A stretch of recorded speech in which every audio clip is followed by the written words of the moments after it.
o que interessa para uma parte das pessoas não é o que você faz, é quem você está apoiando. Então, assim, a minha briga não era com Paulo Artung, a minha briga era com o governador do estado, com o Casagrande. A minha briga não era com o Casagrande, pessoa Casagrande. Aí um dos conselheiros chega a dizer assim: o que o governo faria com mais 600 milhões de reais por ano? Mostrando um desconhecimento generalizado da situação da educação e das escolas aqui no Espírito Santo.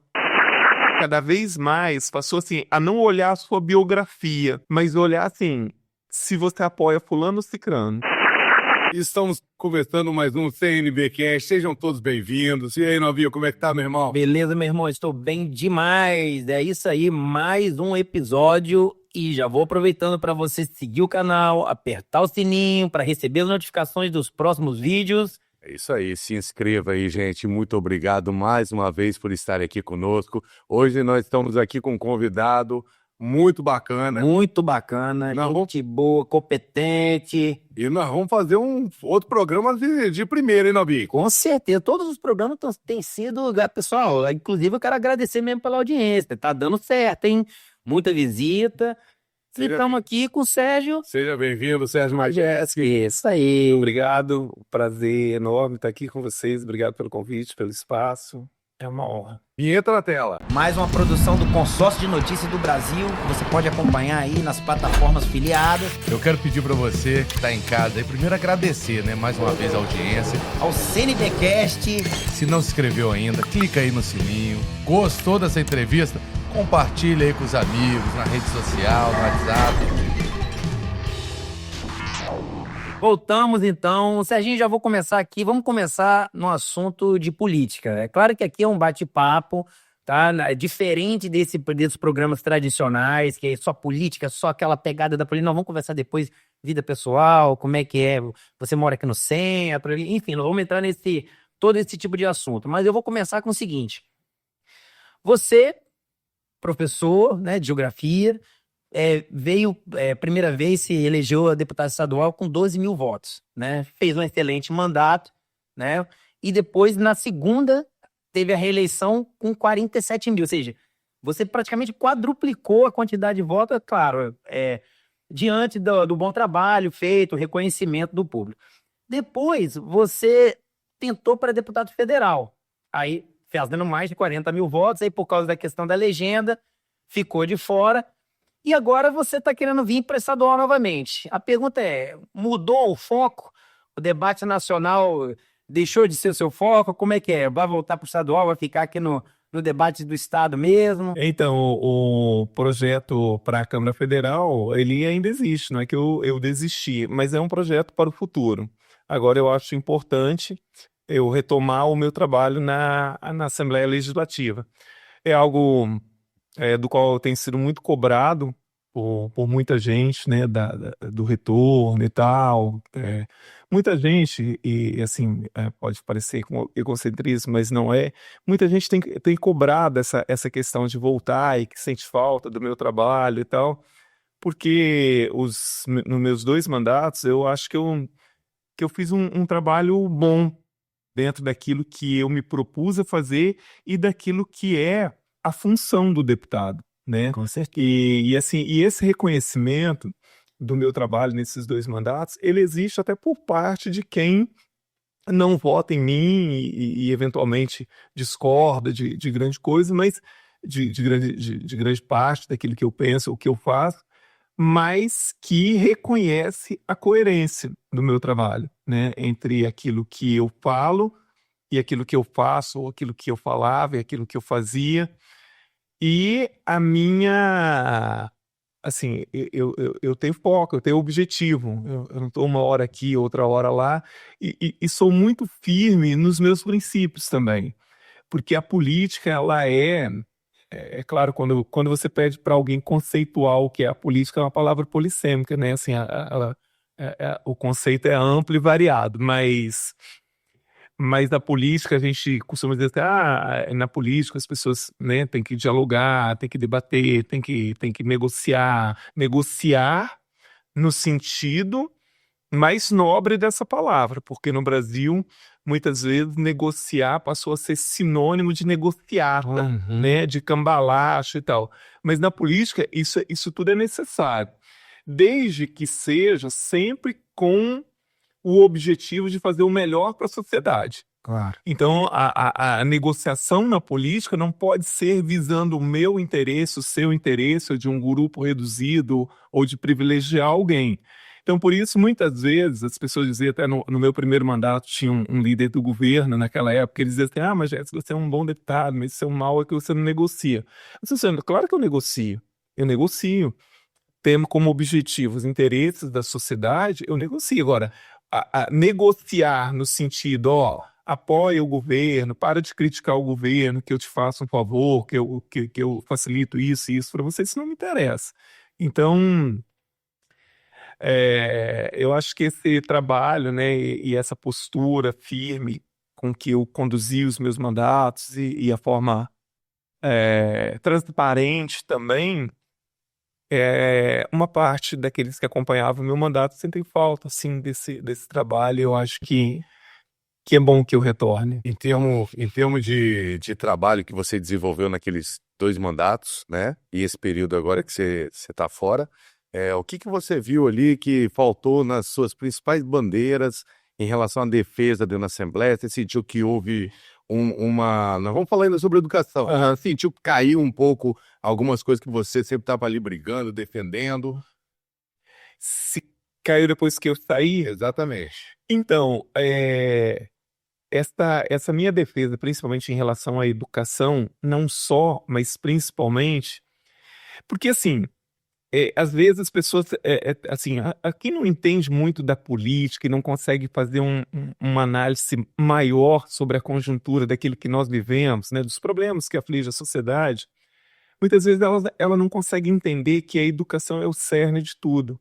Assim, eu não consigo melhorar a saúde se eu não melhorar a educação. Eu não consigo melhorar a segurança se eu não melhorar a educação. Eu não consigo melhorar o padrão de vida das pessoas se a educação não for melhorada. Então, a educação, ela atinge a todos. Ela não é para quem tem filho na escola. Ela não é para o professor. Ela é para a sociedade.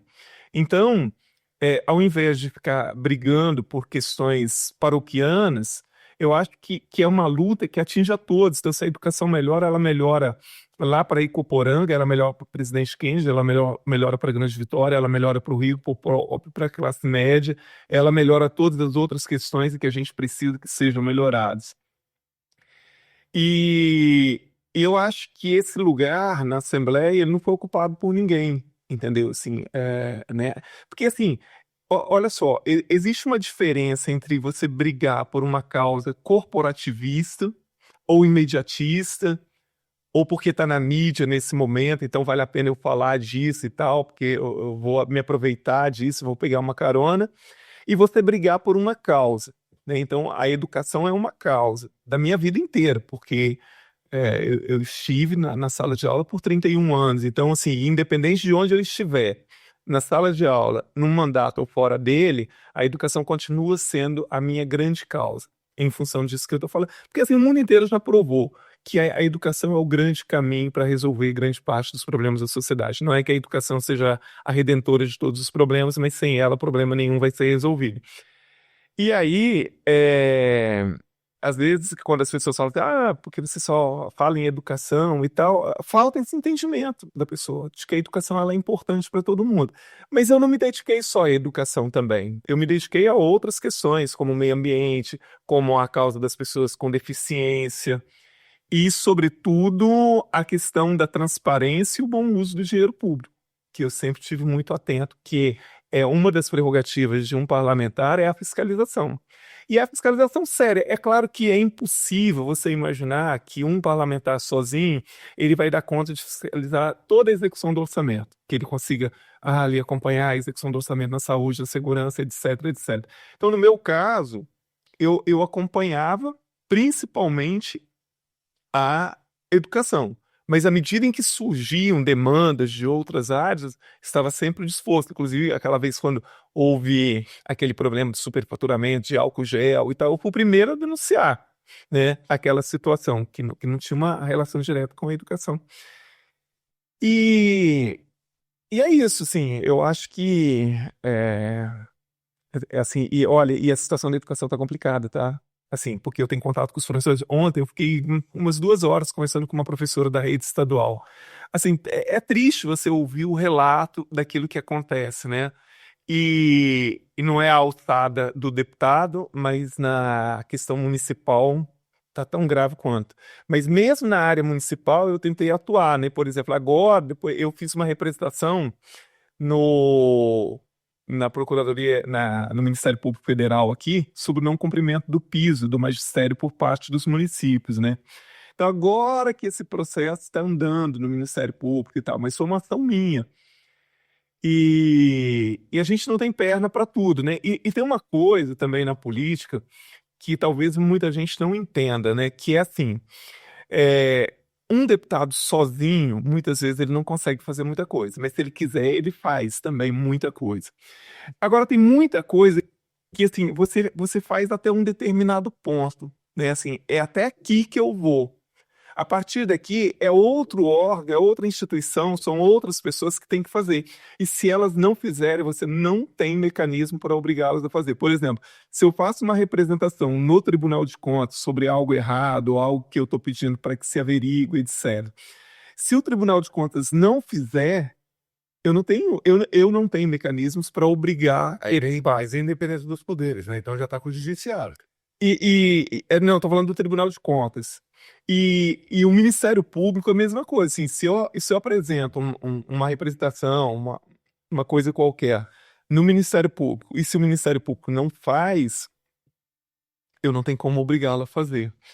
Então, eu senti muitas vezes essa questão de que falta que todo mundo faça a sua parte bem feita.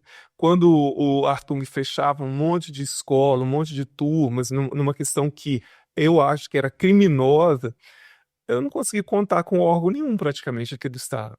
Porque entrava a ação lá e tal, rodava, enrolava, fazia reunião, audiência pública, reunião com os pais, ia lá, não sei aonde, tal, mas não andava, entendeu? Então, e eu não tinha como eu, deputado, não permiti que o governo não fechasse uma escola, né?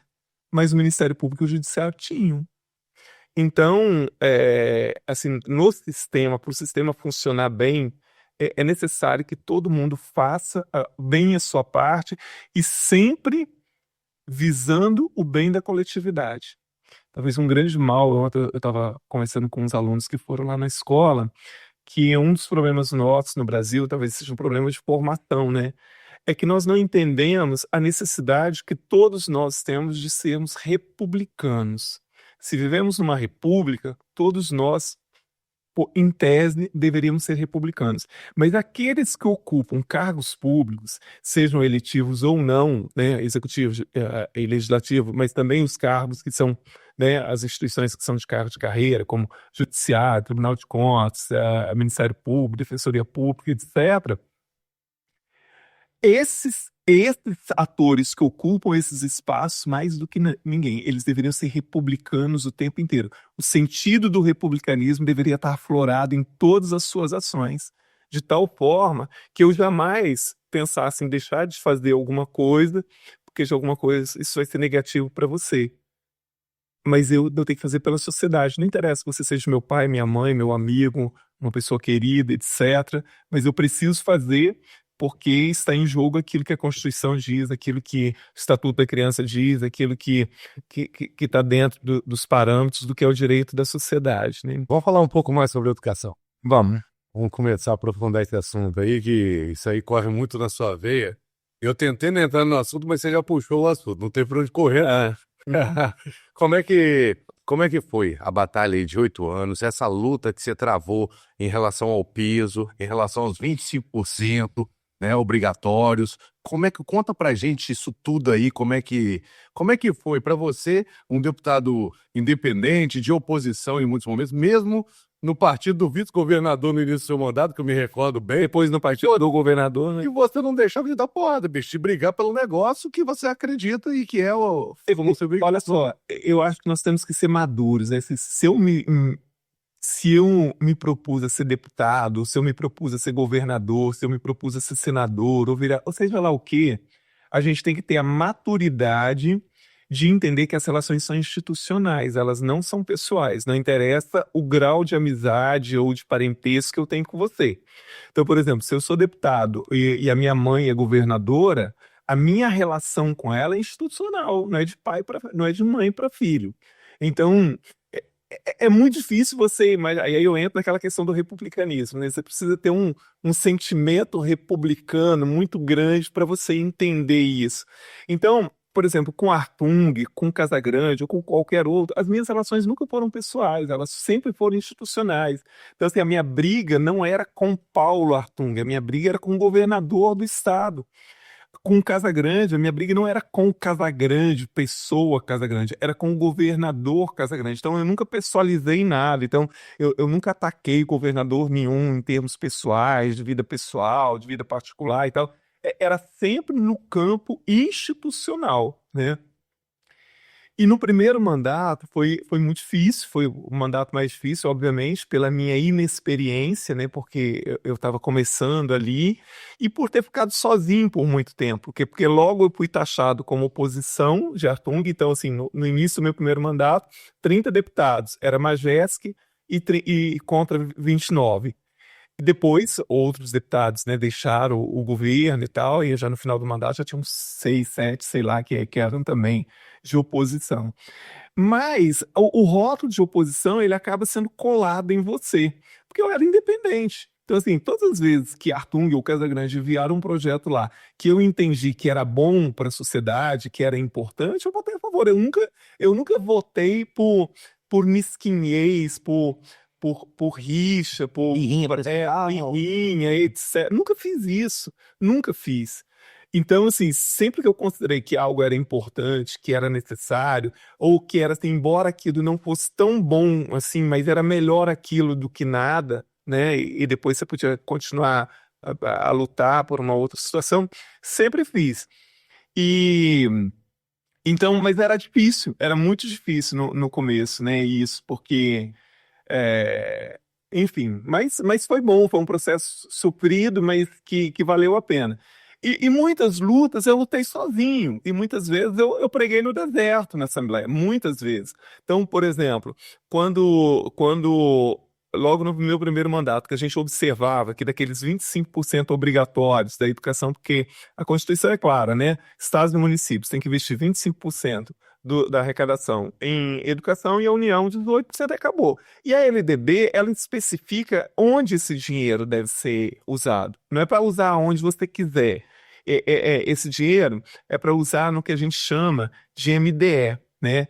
Que é para manutenção e desenvolvimento da educação. E aí qualquer pessoa que sabe ler e interpretar bem, consegue entender que você só pode usar o dinheiro para aquilo. Você não pode usar aquele dinheiro para pagar aposentados. Então o governo fazia o quê? Isso começou com o Casagrande, lá naquele primeiro governo lá atrás. Ele pegava para pagar, para fechar rombo no sistema previdenciário do Estado, ele pegava uma parte desse dinheiro, jogava no Instituto Jerônimo Monteiro para pagar professores aposentados. Mas não pode, isso é ilegal, é inconstitucional. Você não pode, porque Previdência tem fundo próprio. E se não tem dinheiro suficiente, tem que sair do Tesouro do Estado. O Manual de Contabilidade Pública é claro quando fala sobre isso. E aí eu comecei uma luta, porque era muito dinheiro que era usado para isso e fazendo falta na educação. Aqui no Estado, recorri ao Ministério Público, ao Tribunal de Contas, na Assembleia, cansei de falar sobre isso, cansei de dizer que a gente não podia aprovar o orçamento do Estado, porque era uma anomalia, uma inconstitucionalidade, não podia. Mas o Tribunal de Contas tinha aprovado uma resolução amparando o governo a fazer isso. Como se o Tribunal de Contas tivesse poder para fazer uma resolução que fosse mais importante do que a Constituição Federal. Então, assim, desde quando isso é função do Tribunal de Contas? Mas o governo se apegava a isso e a Assembleia também. Não, olha lá, tem a resolução, tem a resolução. E aí, votava contra todas as prestações de contas, os governadores também, por causa dessa questão, principalmente. E aí, em 2017, a gente conseguiu apresentar uma denúncia na Procuradoria-Geral da República, virou uma ação de inconstitucionalidade no STF, em muito pouco tempo. Em março eu denunciei, em abril já tinha virado uma ação de inconstitucionalidade, foi para a relatoria da ministra Rosa Weber. Assim que ela recebeu isso, 2 dias depois ou 3 dias depois, Paulo Artung estava lá conversando com ela, Paulo Artung e o presidente do Tribunal de Contas. Não sei o que eles foram fazer lá, mas eu posso imaginar. E aí, a Rosa Weber ficou enrolando com isso. Em 2018, se eu não me engano, eu consegui, depois de insistir muito, uma audiência com a Rosa Weber. E ela me recebeu, eu levei 200 páginas de um documentário que a gente tinha feito sobre o quanto esse dinheiro fazia falta, a situação da educação no Estado, salário de professor defasado, escolas sucateadas, etc, etc. Ela me atendeu por meia hora, me ouviu, sem abrir a boca, pegou os negócios, se despediu e pronto. Não falou um A, assim, tipo, olha, vou andar mais rápido com esse processo e tal, etc. Vou ver e tal. Aí isso foi em 2018. Ela só colocou essa ADI para votar em 2020. Outubro, novembro de 2020. E aí, por unanimidade, os 11 ministros consideraram inconstitucional e cassaram a resolução do Tribunal de Contas. A partir de 2021, então, volta para o orçamento da educação um volume de dinheiro enorme, porque era não era pouca coisa, era 400, 500, 600 milhões de reais por ano. Em 10 anos foram 6 bilhões de reais que foram tirados da educação.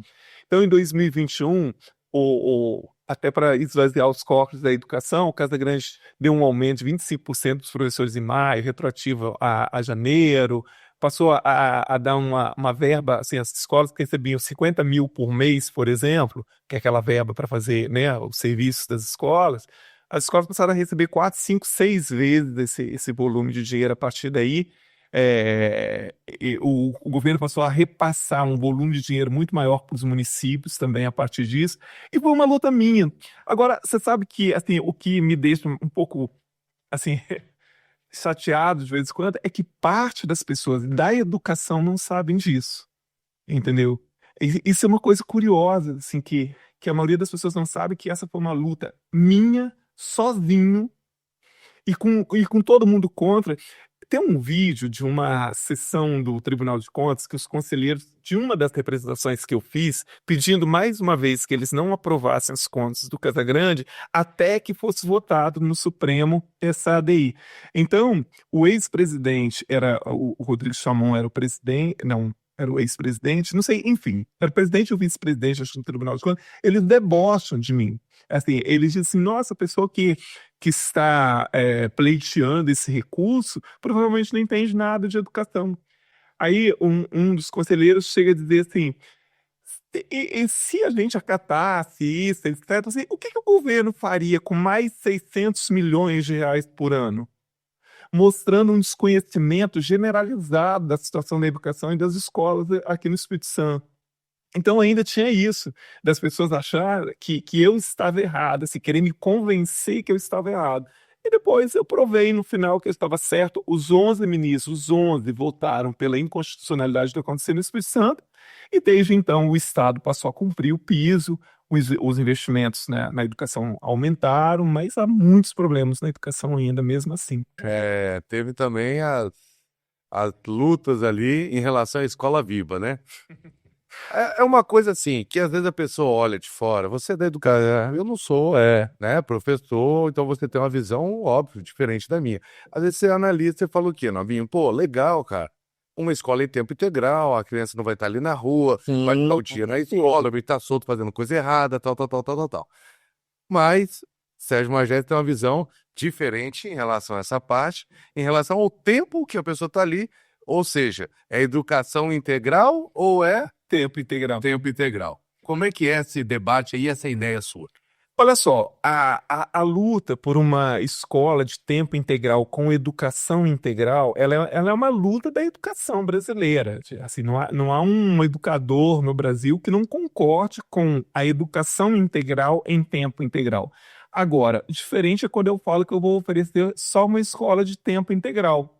Porque a escola de tempo integral, ela não significa que esse menino está tendo uma educação integral. E outra coisa, a escola, ela não é depósito de aluno. Então, ela não é um lugar para prender jovens e crianças lá dentro, para eles não ficarem na rua, porque eles não vão ficar. Eles vão sair, aqueles que evadem da escola, eles vão invadir do meio. Se eles evadirem 4 horas de aula, imagina ele tendo que ficar 7, 8, 9 horas na escola. Ele não vai ficar. Então, qual era a minha briga naquela época? O Paulo Hartung, do nada, inventou esse negócio de escola de tempo integral, foi lá em Pernambuco pegar um modelo pronto, etc, etc, e queria implantar, ele implantou, né, no meio do ano, quer dizer, num ano letivo em andamento. Não se faz isso, qualquer pessoa séria no mundo não vai mudar um modelo pedagógico no meio de um ano letivo. Mas era uma necessidade de dar uma resposta à sociedade que ele tinha prometido e tal, não sei mais do que. E aí, o projeto tinha que ser aprovado pela Assembleia, antes de entrar tinha que ser entrado. Aconteceu uma coisa muito curiosa lá, que foi assim, o projeto chegou na Assembleia. No dia que chegou, eu não vou mencionar nomes, mas no dia que chegou, o Teodorico Ferraz era o presidente, não era ele que estava presidindo. Era uma outra deputada aliadíssima de Hartung. E aí ela falou assim, chegou o projeto, Escola Viva e tal, aí lê em quais comissões o projeto vai passar. Aí ela vai passar na Comissão de Finanças, passar na Comissão de Educação, eu fui ao microfone e falei assim, deputada, a senhora podia incluir a Comissão de Ciência e Tecnologia nas comissões de... Aí ela assim, claro e tal. E incluiu. E aí, o que aconteceu? Eu era o presidente da Comissão de Ciência e Tecnologia. Então, e 2 dias depois, eles marcaram uma audiência, do nada, com Casagrande, com o secretário de Educação, o Haroldo. Essa deputada era a presidente da Comissão de Educação. E aí acharam que, assim, todo mundo ia achar o máximo e tal. E aí eu liguei para vários professores, amanhã vai ter essa audiência e tal, se puder movimentar os professores, os alunos para ir lá e tal, não sei o quê.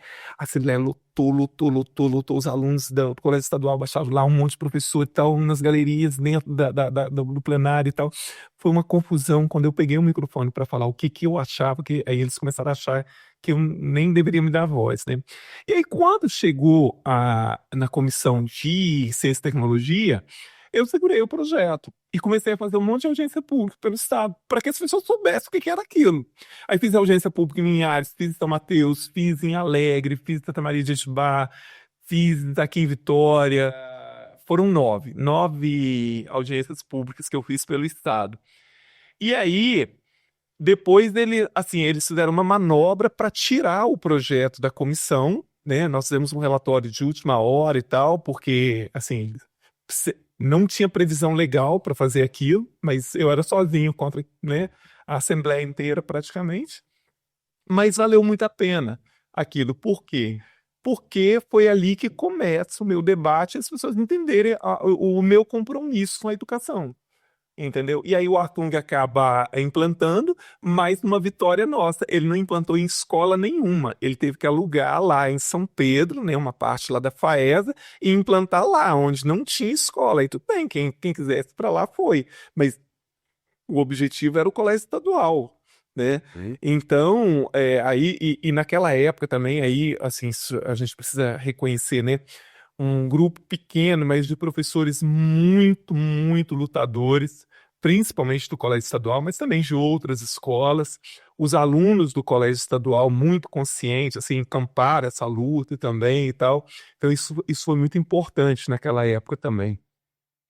Não foi fácil, né? Nunca é fácil, né? Mas Nunca é fácil. Olha só, e você fazer aquilo que não é o que todo mundo faz, você fazer o que tem que ser feito, você fazer o certo, você fazer o diferente e tal, é muito complicado, porque você vai nadar contra a maré e você vai levar porrada de tudo quanto é lado, porque é um desgaste emocional gigantesco, porque além de você ter que lidar com o problema em si, você tem que estar atento ao que as pessoas estão fazendo contra você também.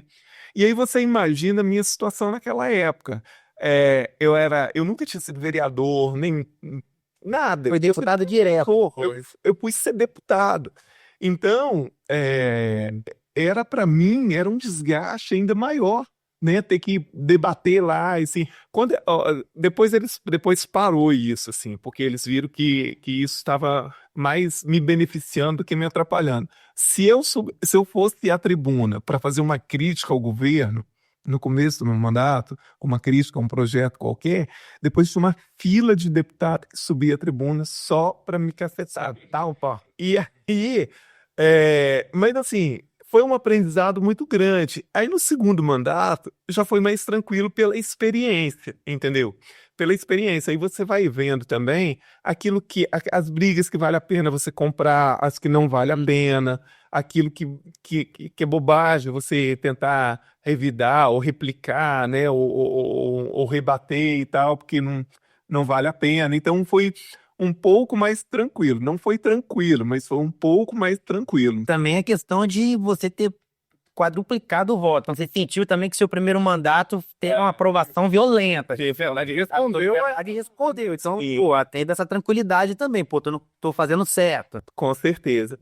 Agora, aí assim, o que eu acho também depois desse, né, do segundo mandato aí para essa eleição, essa radicalização, ela cegou muitas pessoas.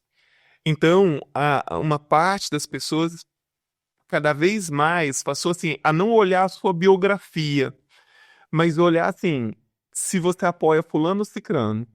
Então, assim, passou a te julgar por isso. Assim, ou você apoia Lula ou você apoia Bolsonaro. Sim. Então, assim, e isso passou a ser mais importante do que o cara olhar para você e falar assim: Vamos ver o trabalho dele aqui. seu trabalho é excelente, o seu trabalho não é ideológico, o seu trabalho é um trabalho em cima daquilo que o parlamentar tem que fazer, o seu trabalho é ligado a questões que interessam realmente a sociedade. E aí, assim, isso atrapalha a avaliação das pessoas, né? Assim, no sentido de que é, o que interessa para uma parte das pessoas não é o que você faz, é quem você está apoiando. Então, mas graças a Deus, uma parte considerável das pessoas continua atenta àquilo que é o bom trabalho. Sim. Como é que você queria ser político? Você era professor e um dia falou, não, vou ser deputado, vou ser vereador, ou você não tinha, caiu no seu colo assim de paraquedas? Como é que foi essa história aí? Então, olha só, eu desde muito eu trabalhei, eu estudei a minha vida inteira em escola pública. Certo. E eu comecei a trabalhar muito cedo, eu comecei a trabalhar com 13 anos. Meu primeiro emprego foi numa serraria. E aí eu trabalhava o dia inteiro, que hoje nem pode mais, as leis não permitem, mas naquela época não tinha nada disso. Então eu trabalhava o dia inteiro e estudava à noite. Eu tinha 13 anos, eu estava na 7ª série, que é mais ou menos o que é o 8º ano hoje. Eu acabei sofrendo um acidente, perdi 3 dedos da mão esquerda, depois eu fui frentista de posto de gasolina, depois eu fui lixador de automóvel em oficina mecânica. Peraí, você não tem... Agora que eu percebi isso, rapaz, caramba. Muita gente não percebe, né? Assim, não percebe. Cara, fiquei impressionado. Ó, E aí, assim, eu acho que assim, as pessoas da minha geração, elas amadureceram muito cedo, né? Por necessidade mesmo, eu acho. Então, assim, desde muito cedo eu comecei a me interessar por questões sociais e por entender como é que o Brasil funcionava, como é que era a política, e isso era ainda na época da ditadura, né?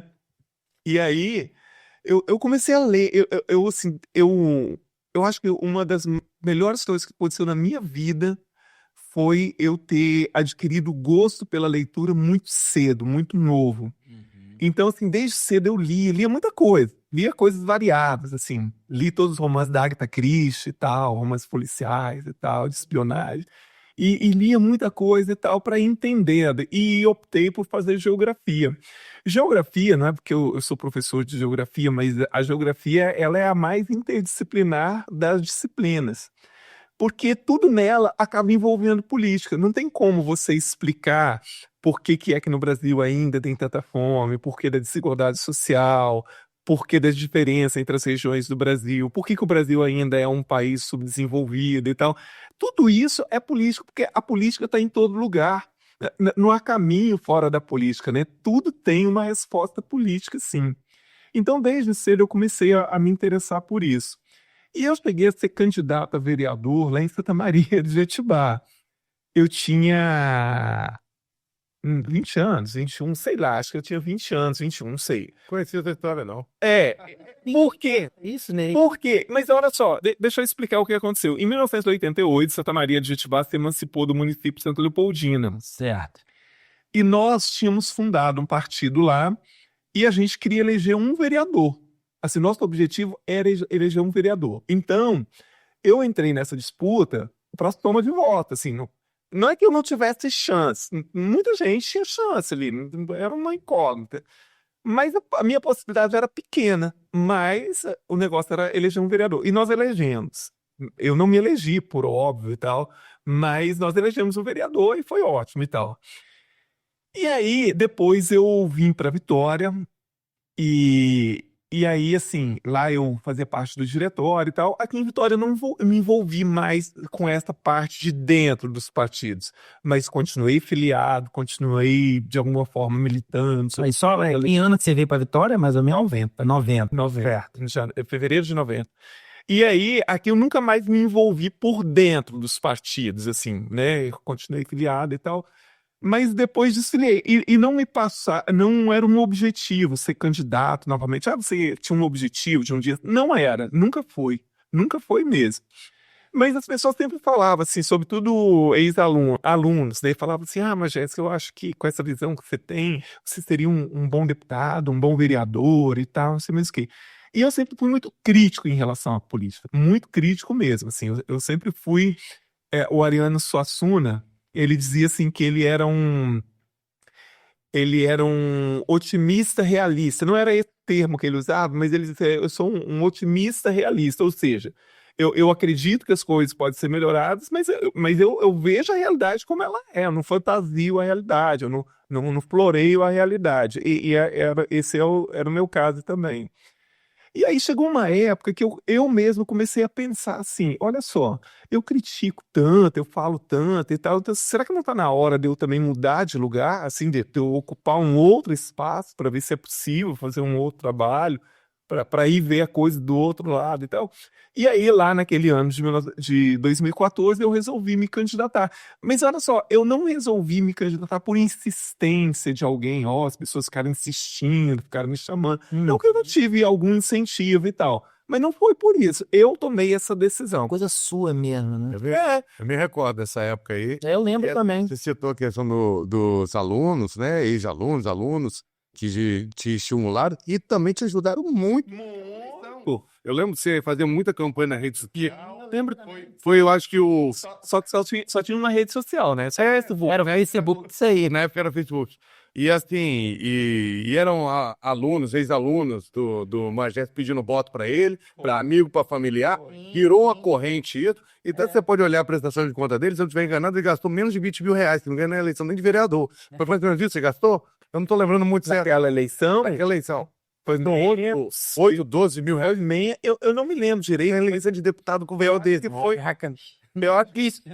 Me recordo, cara, nessa época. Sinistro, hein? Eu não me lembro quanto é que foi, mas eu acho que foi 12 ou 13 mil reais. Assim, foi. Nossa senhora. Por exemplo, aquela eleição, assim, eu acho que 80% dos meus votos deveu-se de alguma forma a alunos e ex-alunos. Que eles fizeram uma campanha que eu não estava vendo também, porque você não tinha Instagram, não tinha Facebook, não tinha WhatsApp. Não tinha essa quantidade de redes sociais que tinha. E era muito curioso que eu achava que eu não fosse me eleger. Assim, chegou num ponto, porque eu vi aquelas campanhas de alta visibilidade, porque ainda podia usar aquelas placas enormes, sabe? Eu vinha do trabalho, que eu não podia nem tirar licença, né? Porque eu trabalhava só em escola particular e tal. Eu vinha do trabalho, às vezes, topava com o pessoal sacudindo bandeira, aqueles carros, aquelas placas. Eu ficava, gente, qual a possibilidade que eu tenho de concorrer com esse povo, fazendo esse tipo de campanha? Mas os alunos, sobretudo, eles eram tão empolgados, eles falavam assim, mandavam um recado no Facebook, falavam assim, professor, aqui em casa todo mundo vai votar em você, minha tia vai votar em você e tal, não sei o quê. Eu tenho certeza que você vai se eleger e tal. Aí eu ficava pensando assim, é porque eles não têm noção da quantidade de voto que precisa e tal, não sei mais o quê. Então eles eram os mais empolgados com isso, assim. E depois eu encontrava com pais de aluno, era muito, muito legal ouvir as histórias, né? Assim, às vezes encontrava com pai de aluno, me reconhecia no supermercado, assim, você que é uma Jéssica e tal, a gente votou em você e tal. Aí uma mãe disse assim, olha, minha filha estava fazendo medicina lá no Rio Grande do Sul. Aí ela veio do Rio Grande do Sul naquela semana da eleição só para votar em você. Ela veio, assim, juntou as duas coisas, veio para visitar também. E lá em casa ela praticamente obrigou todo mundo a votar em você. Então, assim, você ia ouvindo essas histórias e tal. Depois eu contei duas senhoras, elas falaram, nós somos tias de fulano e tal. A gente estava viajando, a gente só ia voltar depois da eleição. Mas ele perturbou tanto que nós voltamos no dia da eleição só para votar em você. Você acreditava E daria certo. No final, sinceramente, eu não acreditava muito, assim, no final, eu só torcia para não ter uma votação muito baixa, assim, gente, que eu não tenho uma votação brilhante. Tem um detalhe aqui. Porque, olha só, eu me lembro de um filho de um candidato a deputado que ele encontrou com uma amiga e ele falou assim, mas já tem uns 4.000 votos, se muito e tal. Então, eu não acreditava. Entendi. No final, eu não acreditava. E tem um detalhe interessante que eu tô lembrando aqui, 2014, além de pouco dinheiro, também era aquela eleição de 90 dias. Era. Ou seja, aquela eleição esticada de 3 meses. Ou seja, imagina você administrar um recurso tão pequeno de 90... Não, 4 dias. Eu não sabia se eu ia ter, porque eu recebi dinheiro do partido. entendi. Esse dinheiro fui eu que consegui mesmo. Eu fiz um jantar, e vendi convite. Eu não me lembro agora, acho que era R$ 80 o convite, se eu não me engano. E eu fiz o jantar, tem um ex-aluno meu que ele tem um cerimonial. Vai da praia. Aí ele falou assim, eu combinei com ele falou assim, mas Jéssica, assim, de graça eu não posso fazer, mas eu posso fazer o preço mais baixo que eu puder. E o jantar foi feito por um amigo, o Paulo Gaudio, que é um querido e tal, que foi meu colega e também, agora trabalha com vinho, né? Ele tem uma vinícola e tal. E ele, nessa época, ele tinha um restaurante, porque ele é chefe também.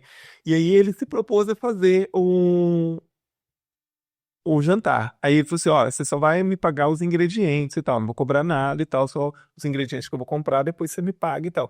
Aí lá depois que terminou o jantar lá, ele falou assim, olha, eu não vou te cobrar nada, nem os ingredientes. Então, eu consegui juntar naquele jantar, acho que me sobrou, depois de pagar o cerimonial e algumas coisas e tal, acho que sobrou cerca de 4.000, 5.000 reais. Aí eu tive pequenas doações, não, foi mais, aquele jantar deu 7.000 e pouco, eu acho. Aí depois eu tive pequenas doações de amigo, de familiares, assim, uma pessoa me deu R$ 200, uma me deu 500, aí um amigo muito querido me deu R$ 1.700, que foi a glória para mim. Então, o partido não me deu nada. O partido não me deu nada, nada, nada, nada. O partido só pagou algumas papelzinhos, assim, então. Até hoje é assim, né? O partido ele dá o dinheiro para quem ele vê que tá viável, né? Exatamente. É mais ou menos assim hoje, né? É. Nossa senhora. E não sabia o rabo de foguete você encontrar lá, hein? Pois é. Mas, enfim, tá certo a pena. Deixa eu te fazer uma pergunta. Atualmente, você hoje é o diretor da Escola do Legislativo na Assembleia. Isso. Inclusive, eu acho até foi uma nomeação assertiva do deputado Marcelo Santos, porque você tem uma história na educação, acho que é a melhor pessoa para estar lá. Eu queria que você falasse aqui para o pessoal que está acompanhando a gente o que é a Escola do Legislativo, explicar o que é, e se você implementou algo de novo agora na sua gestão, na escola. Explica para a gente aí. A Assembleia, todo poder legislativo, ou melhor, toda Assembleia Legislativa tem uma escola do Legislativo. Todas, né? Seja lá no Amazonas, São Paulo, aqui no Espírito Santo e tal. O Congresso Nacional também tem. Outras instituições também têm escolas, né? Como o Tribunal de Contas tem uma escola, o Tribunal de Justiça e tal. Então, a escola legislativa, ela tem vários objetivos que explicam a sua existência. Entre esses objetivos, o de contribuir para aproximar a sociedade da Assembleia Legislativa, contribuir para a formação cidadã, política, de liderança da sociedade como um todo. Somos nós que também somos responsáveis por promover os cursos de qualificação e atualização dos servidores. Então, a gente, para dar conta disso, a gente desenvolve vários projetos que são destinados principalmente a escolas e faculdades. São 4 projetos que a gente tem nesse sentido. Então, são projetos de visita monitorada lá na Assembleia, né? A gente recebe todo dia, praticamente, 2 escolas ou 2 faculdades lá. Por ano, a gente recebe de 5 a 7 mil alunos de ensino médio, fundamental e universitários que vão lá participar desses programas. Então, tem o programa que se chama Escolas na Assembleia, que consiste numa visita monitorada dentro da Assembleia. A gente tem coisas muito interessantes lá, né? A história da própria Assembleia, a história de Domingos Martins, nós temos documentos lá de mais de 200 anos e tal, enfim. Se for um horário de sessão, eles assistem um pedacinho da sessão e depois os monitores fazem uma simulação de como se monta a mesa diretora e como se aprova um projeto. Nós temos um projeto parecido com esse, destinados a universitários, que se chama Universidade no Parlamento, só que aí tem uma palestra também e tal. E temos o projeto chamado Jovem Deputado, que aí é por demanda da escola, né? Assim, a escola quer participar desse projeto. Então ela desenvolve um trabalho lá na escola e ao final desse trabalho eles elaboram um projeto de lei, né? Imagina, estamos trabalhando o meio ambiente aqui. No final desse trabalho vamos fazer um projeto de lei sobre o meio ambiente. Aí marca-se um dia, eles vão à Assembleia Legislativa, a gente simula uma sessão inteira. Aí não é só uma simulação simples, né? Como aquela de outras visitas. Sim. É uma simulação da sessão mesmo, da abertura com o hino nacional e tal. A gente coloca o nome dos alunos como deputados no painel e tal. Eles debatem lá, discutem, votam o projeto e tal. É muito interessante. Agora, daqui uns dias nós vamos ter o IFES de Vitória vai fazer esse projeto lá na Assembleia. E nós temos um projeto chamado Assembleia nas Escolas. Então, por exemplo, uma escola gostaria que alguém fosse lá para falar sobre o sistema político brasileiro, ou gostaria que fosse lá falar sobre a questão, por exemplo, semana passada eu fui a uma escola para falar sobre a questão tributária no Brasil e o uso dos impostos no Brasil, e como isso é distribuído entre União, Estados e municípios. Sexta-feira próxima, agora eu vou a Jerônimo Monteiro falar sobre a importância do poder legislativo e da participação popular. Então, à medida que uma escola demanda a gente, se eu posso ir, ou então se a gente tem um outro profissional na Assembleia que possa ir lá para participar de um debate, ou de uma mesa redonda, nós também fazemos. E a qualificação dos servidores da Assembleia também, né? Os cursos de qualificação. E agora, assim, o deputado Marcelo Santos, depois que ele assumiu, porque a escola do Legislativo estava um pouco sucateada, né? Assim, estava um pouco abandonada. E o deputado Marcelo Santos me convidou justamente para assumir porque ele queria dar uma revigorada na escola. E ele tem uma visão, assim, muito positiva, assim, e dá muito apoio aos nossos projetos e tal. Então, nós vamos passar também esses cursos que a gente oferece para os servidores, a gente vai passar a abrir vagas também para a sociedade. A partir do segundo semestre, era para a gente estar fazendo isso já agora, é que a Assembleia está em reforma, então as salas da Escola Legislativa ainda estão interditadas pela reforma.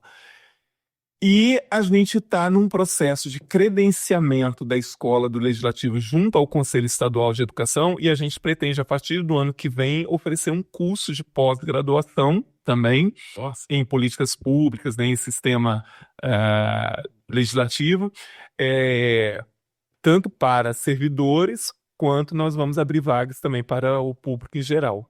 Mas isso provavelmente só a partir do ano que vem. Bacana demais, né? É um projeto bem bacana e assim, e o deputado Marcelo Santos tem dado muito apoio a todos esses projetos. Então isso favorece muito, né? Assim, porque a gente pode contar sempre com o apoio do presidente. Entendi. E o centro de Vitória? Você é morador do centro de Vitória, né?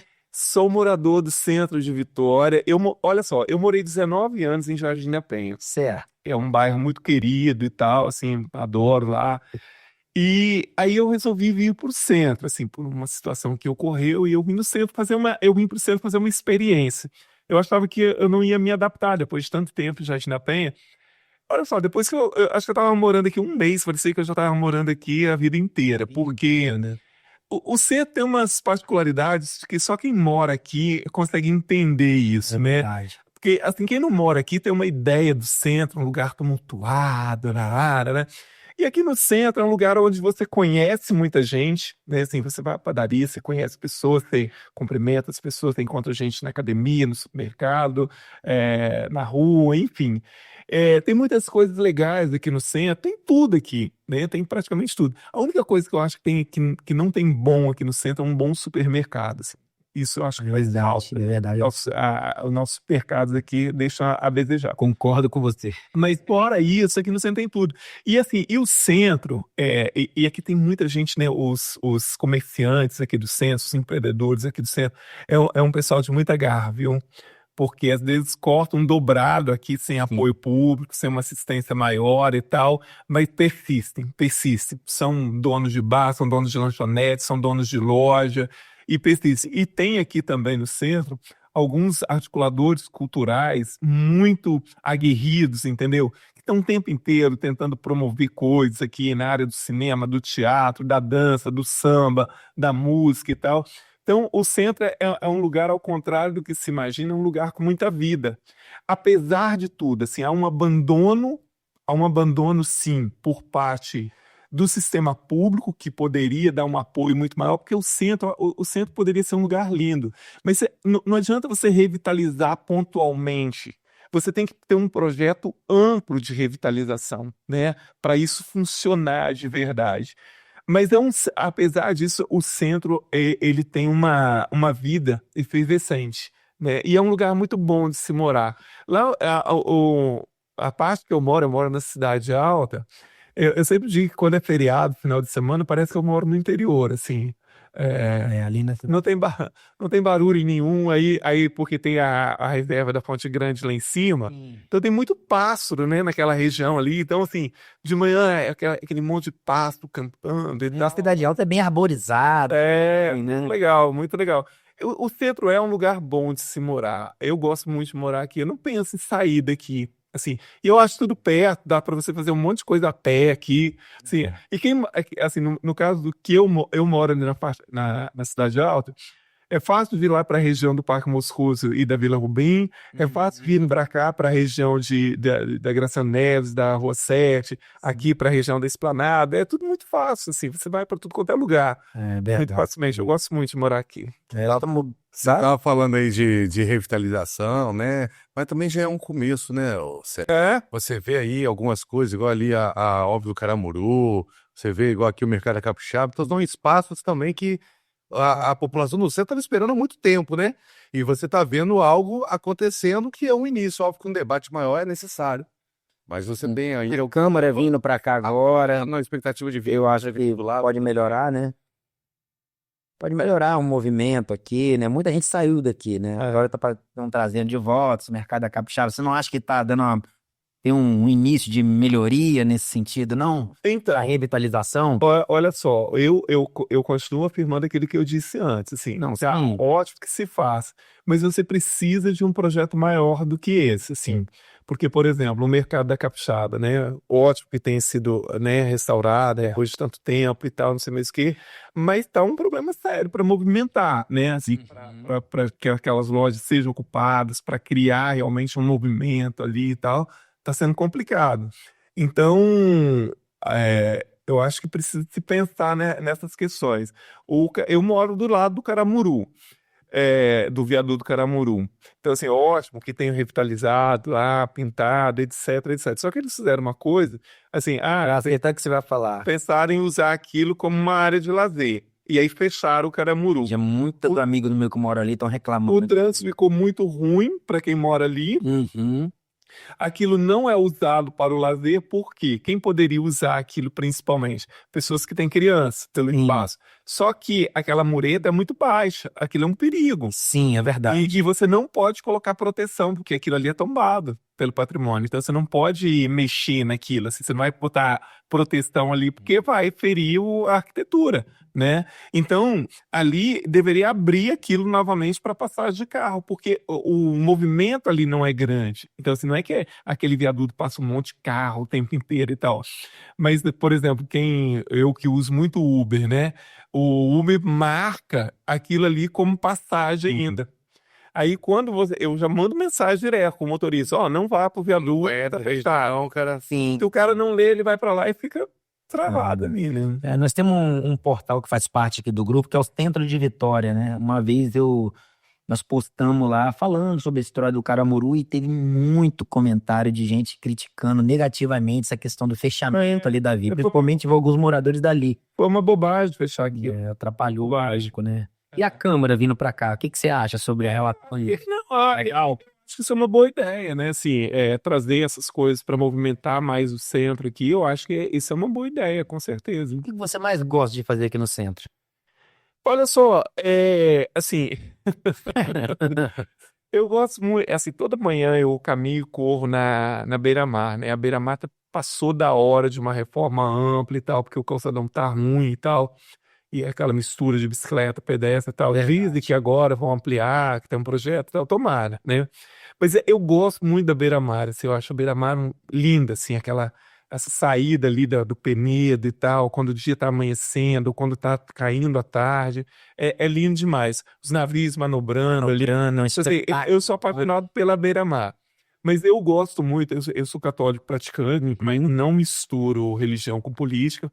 E eu gosto muito, aos domingos, eu sempre vou à missa, né? Ou à catedral. Você participa, né? Eu faço parte da equipe de liturgia da catedral e ajudo na liturgia da Igreja do Carmo também. Bacana. Mas todo domingo eu vou à missa, independente de estar escalado ou não para participar e tal. Eu tô todo domingo lá. Gosto muito, acho a catedral linda, a Igreja do Carmo linda. Aqui no centro nós temos igrejas lindas, né? A Igreja do Rosário aqui em cima, lindíssima.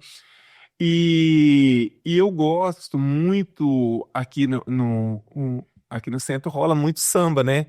Aí, assim, sempre que eu posto, eu gosto muito de ir lá no Bar da Zilda, eu acho, ó, é uma referência para nós aqui no centro, nos ensaios da Escola da Piedade, né? Ou às vezes vou na Novo Império, que é praticamente centro, né? Novo Império ali, Santo Antônio já, mas é o centro expandido.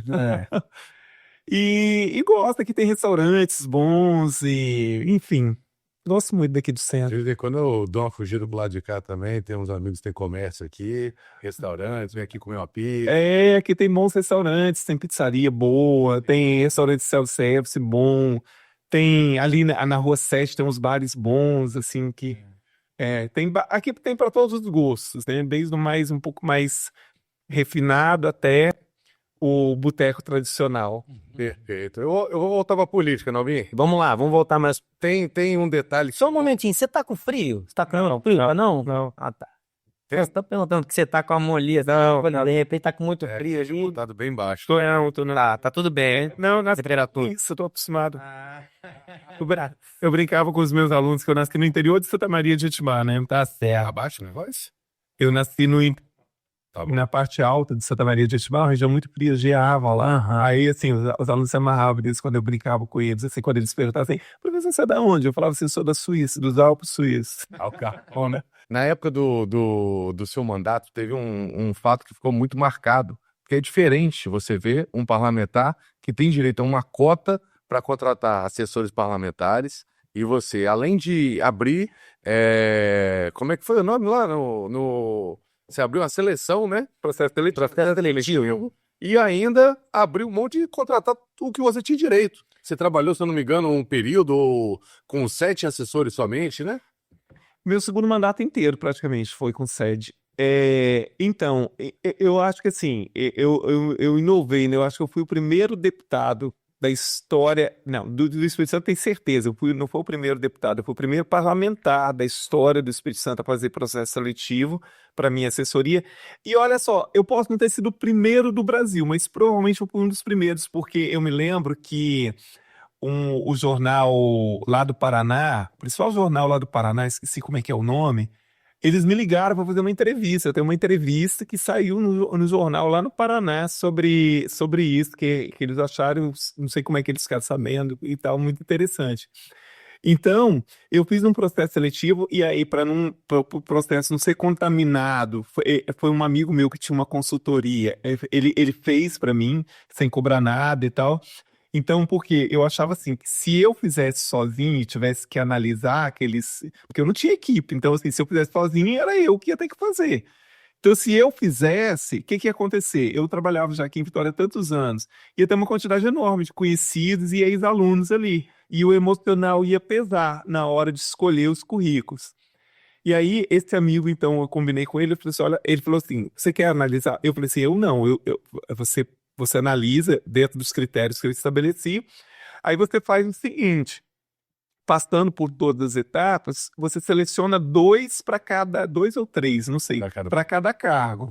Aí, quando esses estiverem, eu vou fazer uma entrevista com eles, quando já estiver nessa parte.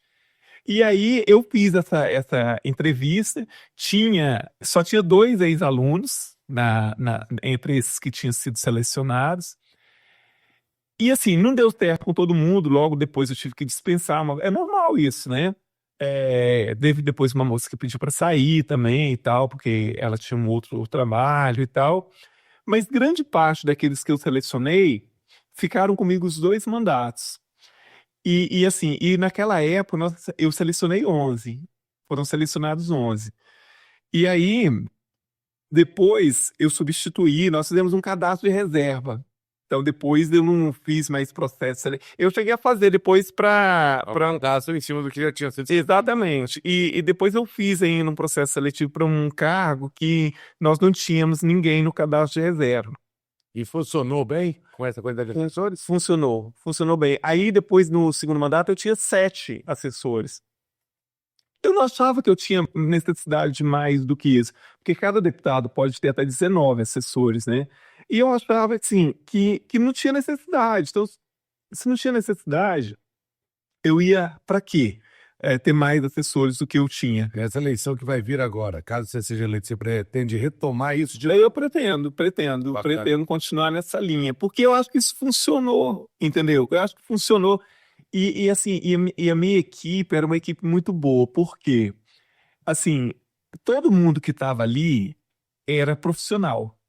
Não tinha ninguém que estava ali, tipo assim, eu estou aqui porque eu fiz um favor para você, ou meu pai fez um favor para você, te conseguiu muito voto, por isso que eu consegui esse emprego. Não, ele estava ali porque ele era um profissional. Então, dessa forma, ele tinha que corresponder, porque eu não ia segurar ele ali por nada, a não ser pelo trabalho dele. Então, isso funcionou muito bem. E assim, Gerou uma economia grande, né? Eu lembro quase 4 milhões. então, aí assim, a cota de gabinete, né, que tinha para comprar material, para pagar a gasolina do carro, do serviço do gabinete e tal, eu economizava em média 40% do que eu podia gastar. Então, isso significa dizer que eu fui um deputado que custou aos cofres públicos cerca de 40% menos do que a maioria dos deputados. Olha só, eu não tenho nada a ver com o serviço do outro deputado, o que ele faz. Tá Eu falando em você. nunca me envolvi no trabalho de ninguém, cada um faça o que quiser e responda por isso. Mas o que eu consegui demonstrar que é possível você fazer um bom trabalho com menor custo. Agora, se as pessoas entenderam dessa forma ou não entenderam, e eu sei que muita gente ficava chateado, porque as pessoas às vezes achavam que o fato de eu fazer aquilo, de alguma forma, expunha os outros, entendeu? Mas não era uma questão, porque cada um faz o que bem entender. Então, era assim, em 4 anos, foram 4 milhões de reais que eu deixei de gastar. Quer dizer, é um dinheiro enorme. Para um gabinete, é muita coisa. Então, eu fui o deputado que custou menos aos cofres públicos, eu acho, da história dessa Assembleia, se você pensar proporcionalmente, né? E fazendo um bom trabalho. Fiz um excelente trabalho, assim, desculpa a falta de modéstia, mas dentro assim, dos parâmetros, né? Eu fiz um excelente trabalho, eu fiz aquilo que eu fiz aquilo que é o que tem que ser feito, Certo. né? Deixa eu te fazer uma pergunta. Processo seletivo, mas você não acha que às vezes tem que. Tô perguntando, eu não sei. Às vezes não tem necessidade de ter alguém no seu gabinete que você conhece, uma pessoa mais próxima, uma pessoa de confiança. Não, deixa eu explicar No processo seletivo, Olha não faz só. ninguém. Entra ali. Deixa eu te explicar o que aconteceu. Eu tinha uma pessoa no meu gabinete que eu tinha convidado, que ela não passou por esse processo seletivo. Eu a tinha convidado. Era a pessoa que era o coordenador do meu gabinete. Quando eu estava na campanha, eu fiz um material que tinha que despachar no correio e tinha que colocar um adesivinho com um endereço. E aí, eu não tinha ninguém para fazer isso. Era, sei lá, 10 mil, 15 mil e tal, não sei o quê. E tinha que colar aquilo. Aí, essa pessoa que foi meu coordenador de gabinete, era pai de 2 alunos, e eu era muito amigo do filho dele, que tinha sido meu aluno, hoje é juiz e tal, etc, etc. E já tinha conhecido eles e tal, etc. E aí eles se propuseram a ajudar. Eles foram no jantar, comprar coisa e tal, etc. E essa pessoa, ele era funcionário da Caixa Econômica. E ele estava se aposentando naquele ano. Ele ia se aposentar no ano de 2015, quando estava começando meu mandato. E aí me veio assim, no estalo. Eu falei assim, gente, o Samuel é uma pessoa que trabalhou com gente a vida inteira, ele chegou a ser gerente, quer dizer, sabe lidar com o público e tal. Pode me ajudar muito. E uma pessoa que eu conheço, que eu sei que é de confiança, enfim. E aí eu convidei ele e ele aceitou. Cara, pensa num profissional de excelente qualidade. Não é só pelo fato de ser um excelente profissional, mas uma pessoa fantástica. Então ele me ajudou muito. Então o Samuel era a única pessoa do meu gabinete que eu tinha convidado. Assim, que era uma pessoa que organizava o meu gabinete, que lidava ali com os assessores o tempo inteiro e de extrema competência. Ou depois, quando terminou meu mandato, eu indiquei ele para um outro deputado. Ele está trabalhando com outro deputado agora. Ele é um profissional de alta envergadura. E os 4 milhões que foram economizados? Depois esse dinheiro ele volta para onde? Então, esse não é um dinheiro que ele foi para algum lugar e eu devolvi depois. Esse é um dinheiro que eu deixei de gastar. É mais ou menos assim, é como se você tivesse um crédito ali, Sei. né? E que você pudesse usar ou não. Eu não Entendi. sei. Entendi. Então, assim, o que foi feito esse dinheiro que muita gente questionava, que muita gente chegava a falar assim: olha só, você não está usando esse dinheiro, outro vai usar. Esse dinheiro vai ser. Sim, verdade.